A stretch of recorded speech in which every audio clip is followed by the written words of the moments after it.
कि आप मुसलमानों की भीड़ में शामिल हो या ना हो, लेकिन अगर आपका अकीदा यहाँ है तो जन्नत आपको भी मिलेगी। नहीं, वैसे तो कोई नहीं जानता है, मौलाना साहब भी नहीं बता सकते जन्नत किसे किसे मिलेगी, वो तय वही करेगा, वो जो रोजे महशर होगा।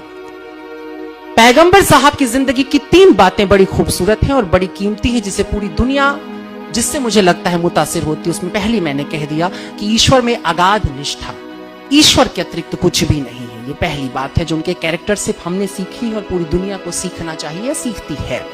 मैं कई बार कहता हूं कि भारत में जिस देवता की हम अब पूजा करते हैं, दरअसल वो इस्लामिक गॉड है।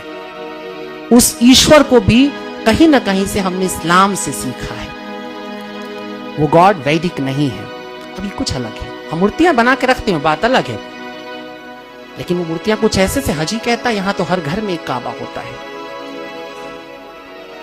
हम उसी तरह से अब दुनिया को देख रहे हैं। हमारे पास एक ईश्वर है जो सजा भी देगा और हमें जजा भी देगा, हमको उससे फैज भी मिलना है, सब होना है। तो एक चीज है ईश्वर के प्रति 100% आस्था, और दूसरी बात जो उनसे सीखने जैसी है, मुझे लगता है कि अरब की उस जिस जगह की अभी आप चर्चा कर, बहुत अच्छी बात थी कि आपने सबसे पहले औरतों की दुर्दशा पे बात की थी। मैंने इस बात को कई बार कहा है कि यूं तो मेरा शादी ब्याह से सख्त विरोध है, मुझे लगता है ये दुनिया की सबसे ही बकवास परंपरा है, इसे खत्म हो जाना चाहिए। लेकिन फिर भी अगर कभी मेरा दिमाग फिर जाए और मुझे सचमुच शादी ब्याह करने की नौबत आ जाए, तो मैं हमेशा निकाह चुनूंगा, क्योंकि बड़ा खूबसूरत है। हिंदू क्या बड़ा झमेला है, वो एक साथ घुमा देते हैं आंख के चारों तरफ, 7 जन्म के लिए एक आदमी के साथ आपको बांध देते हैं, बड़ी मुसीबत है, छूट नहीं सकते। जहन्नुम हो जाए जिंदगी, लेकिन रहना वही है तुमको। ईसाई लोग भी हाथ पकड़ कहते हैं टिल डेथ, मरने तक हम साथ साथ रहेंगे। देखो ये सुनने में बड़ा अच्छा लगता है, जीने में बड़ा मुश्किल है। कई बार एकदम से मन बदल जाता है। उदय जी एकदम चाव से सुन रहे हैं इस बात को।